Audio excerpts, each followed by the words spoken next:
name is Megan Van Schaik, Beef Cattle Specialist with OMAFRA. For this session, we're going to be talking about feed testing, silages, and TMR.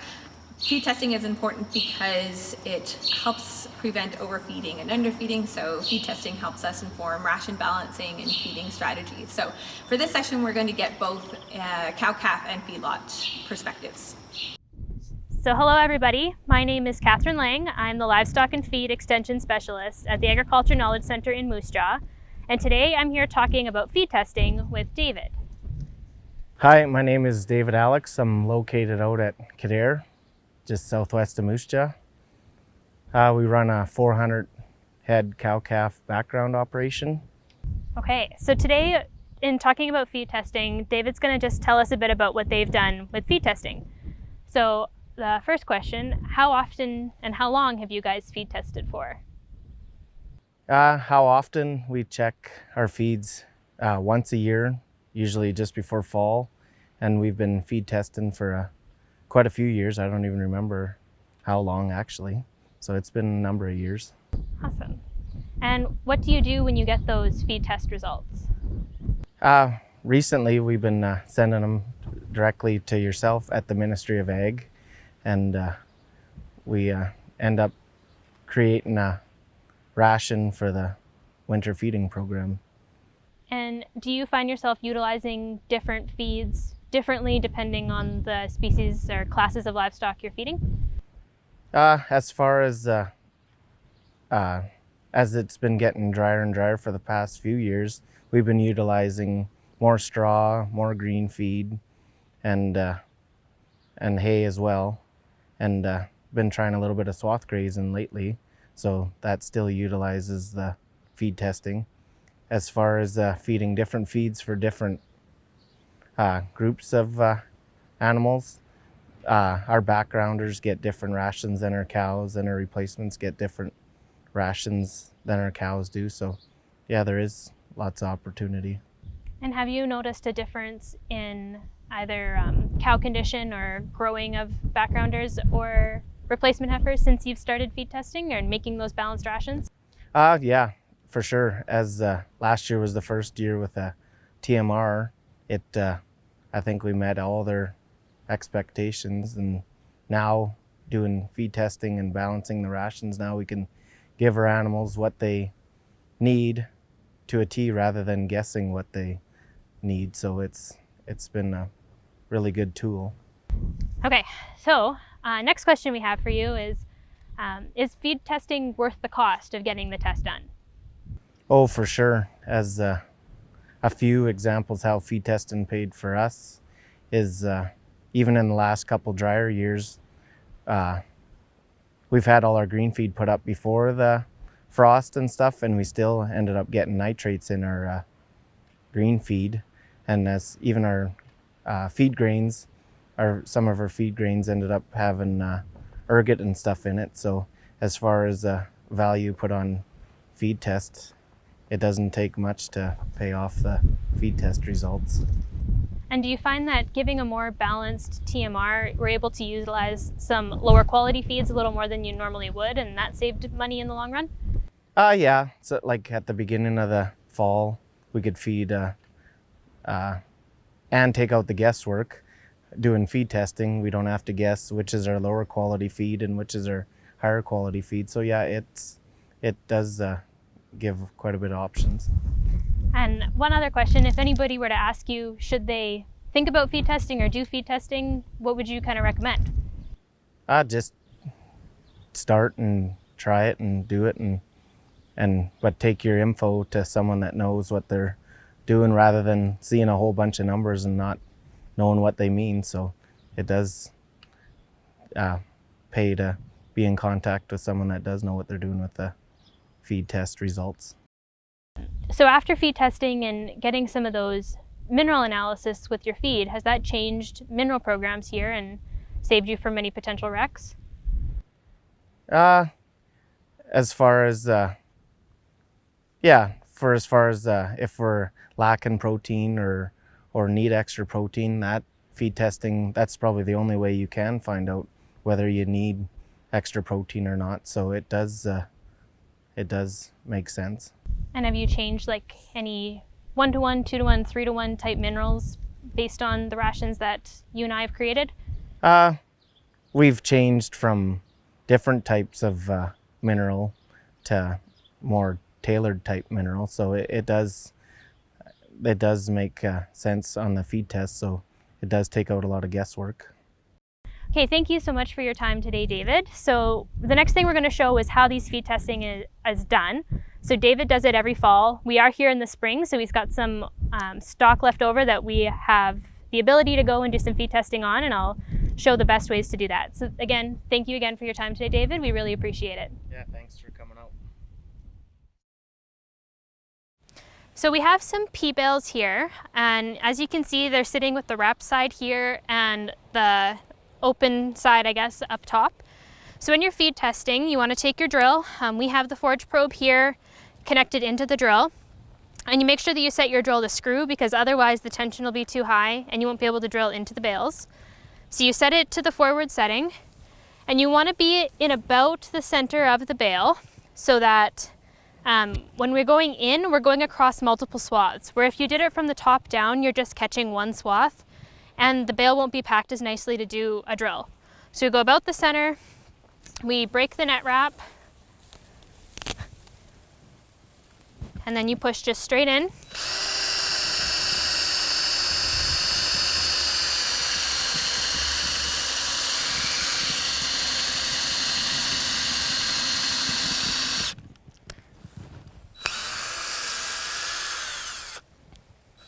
All right, so then the sample will be inside the tube.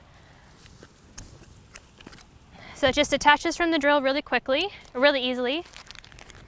You get a large freezer bag. You put the end that attached into the drill into the bag, the cut side, or the cutter side up, and then we use a piece of plastic to push it all the way through the probe, and then the sample will then be collected into the bag. So another thing to keep in mind when you are doing silage testing, if you're in a pit that you need to have a flat surface on your pit to drill into with the same probe, or there are long probes that you can go straight from the top of pit silage down to get the multiple levels of crop that was put in there when it was packed. Another thing to keep in mind when you are doing like a baled silage where they have the wrap on them is that when you drill into it, it'd be the same as here where you want to be into the center and on the net wrap or wrapped side. But when you're done, you need to make sure that you seal it off really well with like a duct tape or something so that no oxygen can get into the bale and then cause spoilage. So when we're doing feed testing, we try to do roughly 10 to 15 bales per sample bag. So that'll fill these bags roughly 1/2 to 3/4 depending on what kind of feed you have in there. So I did one earlier today with some hay, so you can see that when we have the samples here, they're obviously quite different, and if you have something like a swath grazing or a pea hay, you'll actually see the kernels of grain inside the sample. Now looking at this, you can't really tell the quality of it. Like you can tell whether it's got molds or not, but we don't know what kind of protein levels or calcium or phosphorus or energy that these samples would have. So then we send them off to the lab and get that full breakdown. And then as David and I were talking about earlier, we then use those samples to make the full ration, balanced ration for the different classes of cattle that we're formulating for. Another thing to keep in mind when you're doing feed testing, if you're doing silage or say a really wet swath grazing or green feed, is that they do have to be kept cold to get to the lab so they don't start to mold in the bag. So with silage, the best practice is to freeze it and then send it frozen so that by the time it leaves the post office and gets to the feed testing lab that it's still potentially frozen, but at least kept cool, so none of that molding will start early. So the other thing that we do with the feed tests, as David had mentioned when we did our interview, is we make ration formulation. And at the Ministry of Agriculture, we use the Cow Bites program. So we take all of those feeds that we tested and take the energy, protein, vitamins, and anything else on that test, the dry matter included, and then make rations specific to the cattle that we're feeding. So those rations are different for bulls, cows, replacement heifers, first calf bred heifers, or backgrounders, depending on their weight. And this program is through the Alberta Ag. and you can purchase it online, or BCRC does have a similar calculator on their website that you can use also. So that's kind of it. I am going to be available for questions on the live chat here, I believe is how we're doing it. So thanks for tuning in today.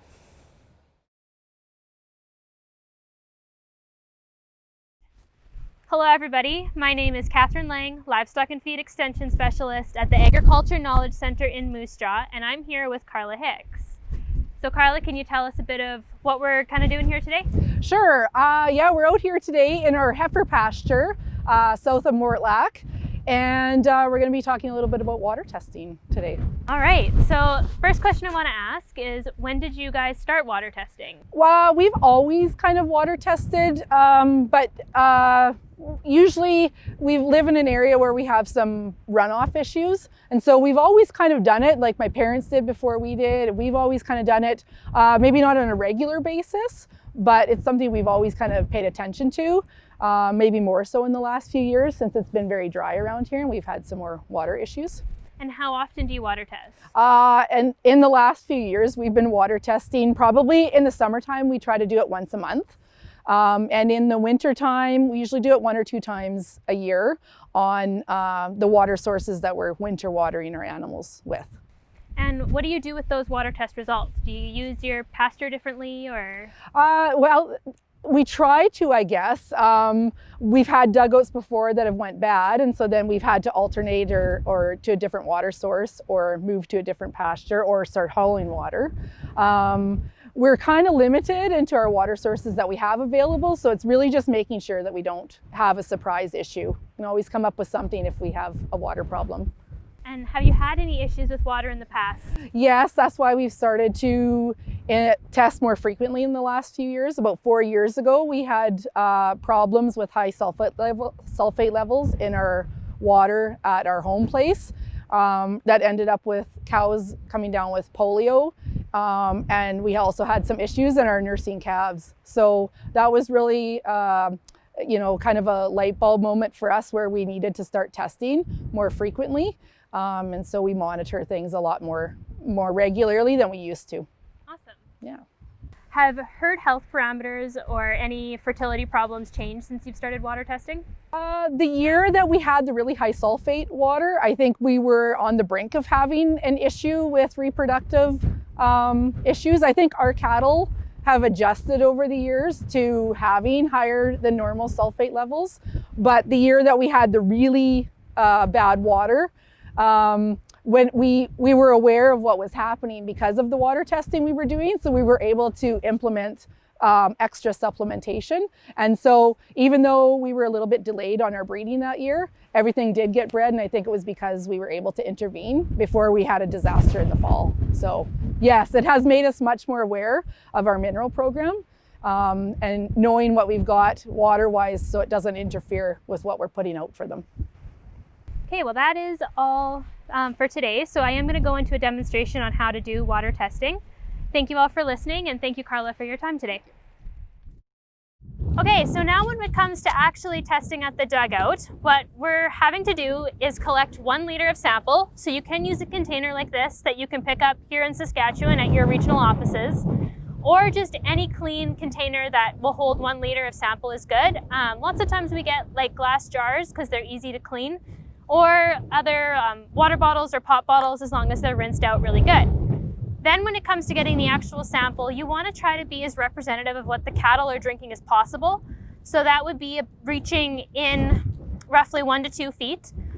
Here at the Ministry of Ag, we do have a retractable stick, so that makes that a lot easier and safer to get into those dugouts.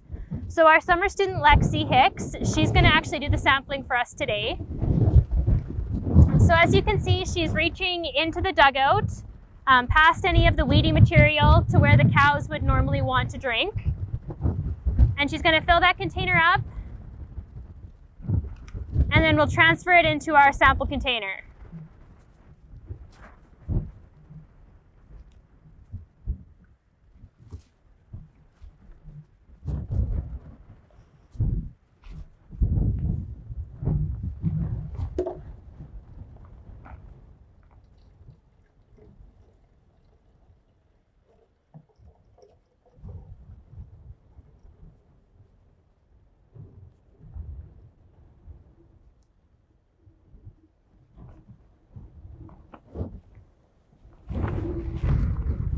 we have a sample, we're going to take it over and use our probe to measure the conductivity to see how much this dugout has changed since the last time it was tested.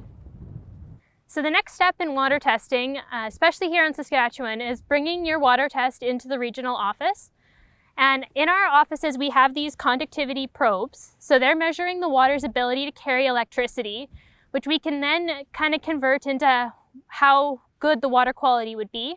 So we have different benchmarks based off the conductivity for giving these parameters to producers on whether they can use their water for livestock or not. So all we do here is we turn the probe on.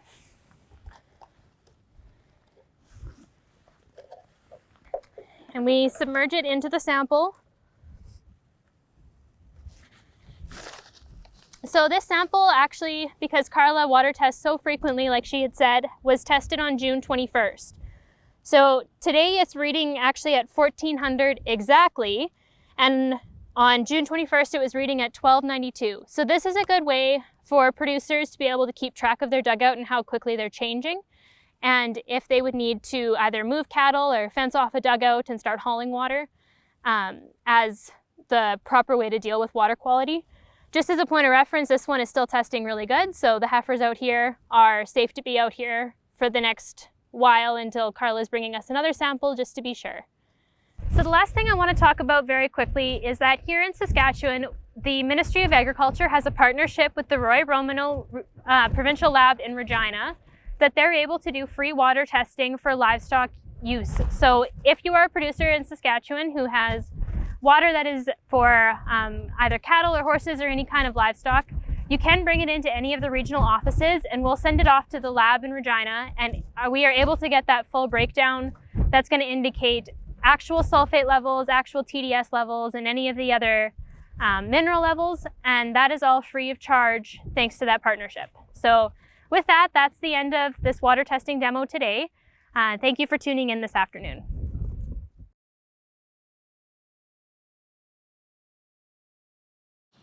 So also joining us for this session is Jamie O'Shea. Jamie is a cow-calf producer from Middlesex County here in Ontario, and Jamie's going to talk about how feed testing can benefit cow-calf producers as well. So Jamie, can you tell us a little bit about your operation? Yeah, so we have primarily a seed stock operation, raising purebred cattle. Our herd size would be small in comparison to the national average, but still above the provincial average in terms of number of cows on our farm. So we calve out around 40 to 45 cows every spring or winter. And we're marketing some of those as bulls and a good number of the females, some as purebreds and some as commercials. And so that's kind of what our purebred operation is about. So Jamie, can you talk a little bit about how feed testing and silage testing specifically can benefit cow-calf producers? Yeah, so I think probably two of the main things that a cow-calf producer would look to do with a feed test result. The first would be to match up the needs of the cow depending on the stage in life cycle or stage of production. So at times of the year we're going to definitely want a higher energy ration, and maybe that's in lactating and breeding, and at times of the year we're going to want lower, maybe late gestation, where we're not wanting to add too much energy to the ration and build birth weight.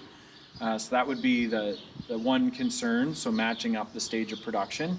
The other, I would say, is just in terms of forecasting your feed needs for the winter and helping budget feed use throughout the season. So if we get an idea of the quality of whether it be corn silage or hay, and then our quantity, we can do some prediction on rations, whether we're going to need to purchase more of what ingredient, whether it be a supplement, a concentrate supplement, or maybe it's we can just purchase some more poor quality roughage to extend our feed to get us through till next grazing season. So Jamie, can you tell me about it, or give me an example of when you would use a feed test on your silages, such as corn silage, or other forage tests to make a change in your operation to correct correct an issue? Yeah, so probably if we look at the environment and the environmental factors, especially if we look at developing our young breeding stock, somewhat similar to a feedlot environment. So if we get into a stretch of really cold weather in the winter, we would maybe need to use more energy dense so we could ingredients. So we would maybe use more corn silage for a portion of the development if we assess that the weather is playing into the amount of body condition we're seeing and growing and developing those young animals. Or I guess if you're calving at a time where the cows are lactating through really cold weather, you might also up the energy in a ration to help them deal with the environment as well as what stage of production they're in.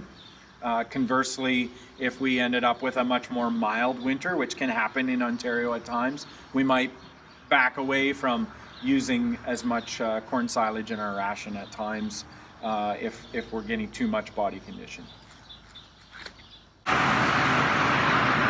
Hi everyone. For this session we're talking about TMR sampling and forage sampling. We're in Huron County here in Ontario, and I'm really happy to have Brandon Blake talking about his feed testing program. And Brandon's a feedlot operator, again, here in Huron County in Ontario. So Brandon, I'll have a couple of questions for you about your feed testing program. Can you tell us first a little bit about your operation? We're family-owned feedlot, run with everything on our head. All on old bank barns, straw pack, corn stalk pack. And yeah, we're finishing, do a bit of backgrounding.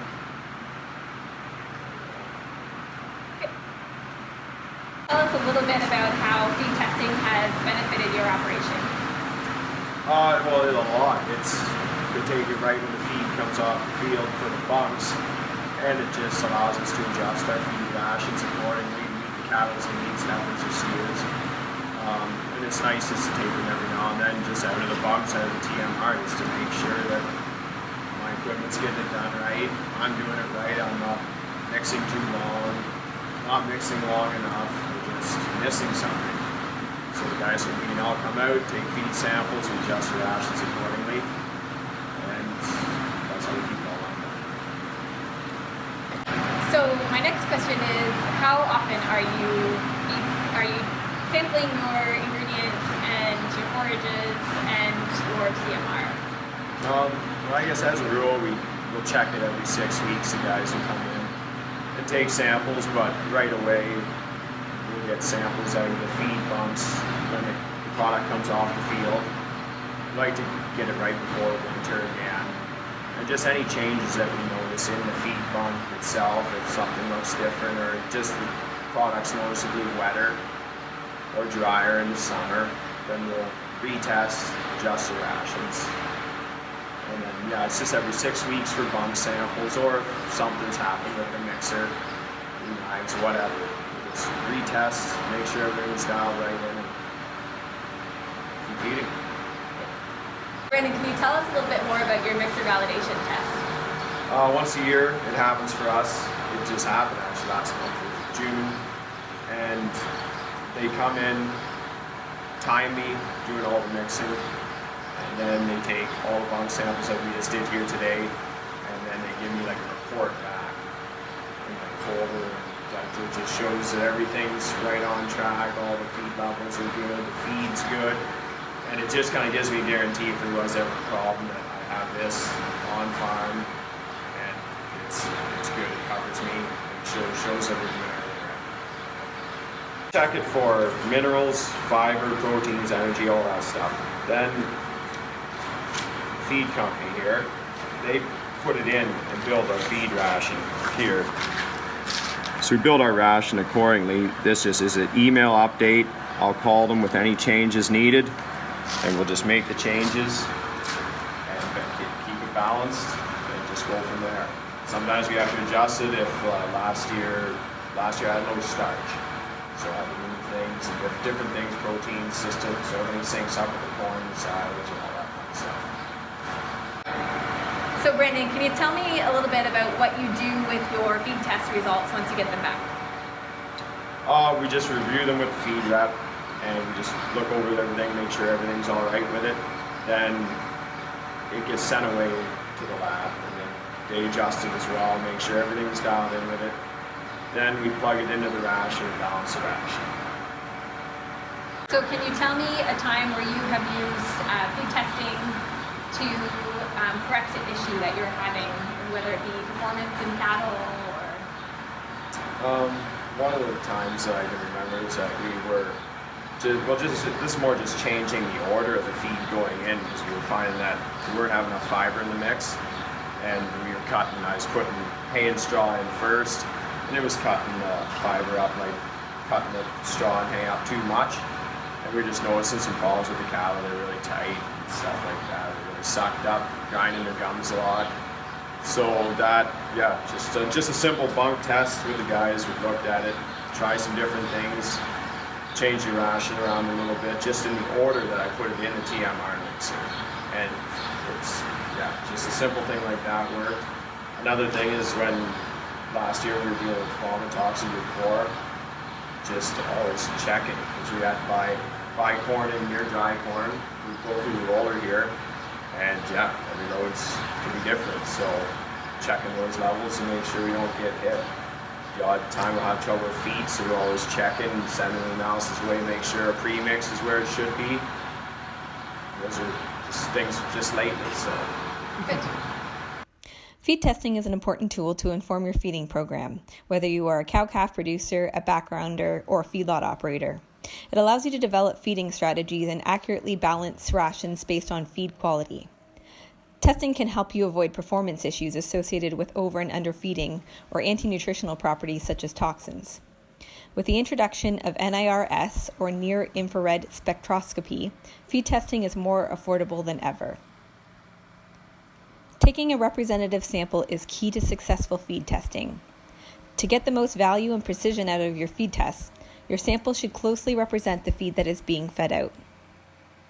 Silages are sampled and tested to assess forage quality. Generally, you want to get an idea of the dry matter, protein, fiber fractions, and minerals in your silage, and any anti-nutritional properties such as toxins. A pH test can also help you determine whether proper fermentation has taken place, where a pH of less than 5 is an indication that silage has been properly fermented. Silage samples should be taken once fermentation is complete. When sampling silages out of a bunker silo, it is a best practice to avoid grabbing samples from the face of the bunk for safety reasons. Deface the bunk as you normally would using a loader bucket or defacer. Make sure the material you use for sampling represents what you are feeding out. The material can be added to the mixer if a TMR is fed. The silage is then mixed well and grab samples are taken as the silage is being dispensed. Alternatively, the material can be placed in a pile and 5 to 10 grab samples can be collected off the pile. Combine the grab samples in a pail and mix thoroughly. To reduce the size of the sample you will send away to the lab, tip the pail over upside down on a clean surface and divide the pile into 4 parts. Clear away 2 opposite quarters to discard and use the remaining quarters to make up your sample for laboratory submission. If your sample size is still too big, you can mix the retained quarters together and quarter again using the same approach until your sample size is reduced down to approximately 500 grams to send away to the lab. Properly prepare and store your sample for delivery to the lab. The same method for sampling pit silos can also be used for sampling silages from bags. With bag silage, it is generally safer to take samples from the silage face so samples can be grabbed directly from the face of the bag after it has been defaced. Alternatively, 8 to 10 core samples can be taken at intervals along the length of the tube using a probe, where holes in the plastic can be properly sealed after sampling. When sampling from tower or upright silos, be sure to remove the first 2 to 3 feet of silage and then collect several grab samples while the silage is unloading to make a composite sample. Again, when sampling TMR, it's important to take a representative sample. The TMR gets mixed as per normal procedure, and then take several grab samples along the length of the bunk immediately following unloading, taking samples from the top, middle, and bottom of the feed bunk, and add the subsamples to a pail. Once all the subsamples are collected, thoroughly mix the subsamples, and then quarter the sample using the same technique demonstrated with silages to reduce the sample down to approximately 500 grams to send to the lab. Properly prepare and store your sample for delivery to the lab. Sample care is an important part of the sampling process.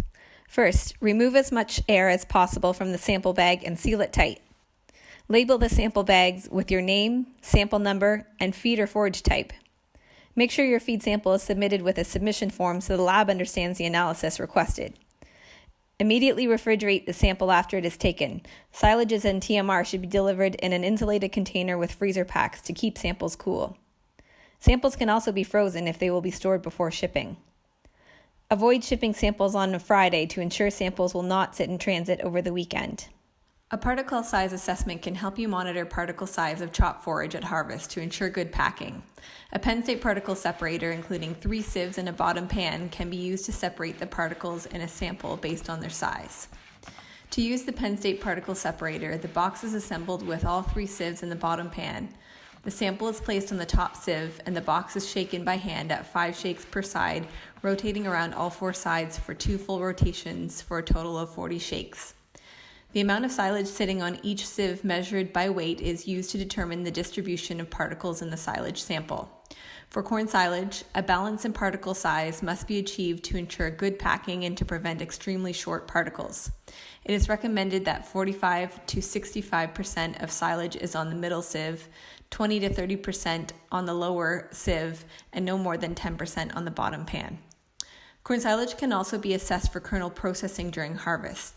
Adequate kernel processing can improve feed to gain. Using a 1 liter sample, separate all kernel particles and assess for processing. In a 1 liter sample, 1 to 2 or less whole kernels is considered ideal.